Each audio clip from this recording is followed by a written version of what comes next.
Taste the Daily. AIADMK ஆட்சியை விட திமுக ஆட்சியில் 132% வீடு கட்டுவதற்கான பிளான் கட்டணம் உயர்த்தப்பட்டுள்ளதாக கழக பொதுச் செயலாளர் எடப்பாடி கே பழனிசாமி கடும் கண்டனம் தெரிவித்துள்ளார்.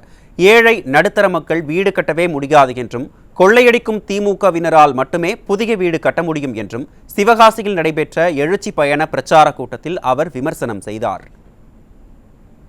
வீடு கட்ட முடியுமா திமுக ஆட்சியில? நல்லா சத்தமா சொல்லுங்க. இனிமேல் ஏழைகளும் கட்ட முடியாது, நடுத்தர மக்களும் கட்ட முடியாது, திமுக காரன் மட்டும் கட்ட முடியும். ஏன்னா அவன் தானே கொள்ளையடிச்சிட்டு இருக்கிறான். அதே மாதிரி இந்த நகராட்சி, இது மாநகராட்சி, இதுல அண்ணா திமுக ஆட்சியில் இருக்கும்போது 1000 சதுரடி வீட்டு பிளான் அப்ரூவ் பண்றாங்க, 37,800 ரூபாய் அதற்கு சார்ஜ். இப்போ திமுக போடப்பட்ட கட்டணம் மாநகராட்சியில் 1000 சதுரடி வீடு கட்ட பிளான் அப்ரூவ்டு 88,000 ரூபாய். இங்க மட்டும் நகராட்சியிலையும் அதே மாதிரி 100% ஏறி போச்சு, பேரூராட்சியிலையும் கிட்டத்தட்ட 100% ஏறி போச்சு.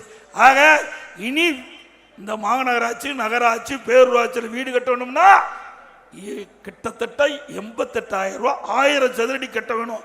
பார்த்தீங்கன்னா 132% உயர்த்திருக்கிறாங்க. இப்படிப்பட்ட ஆட்சி தொடர வேண்டுமா?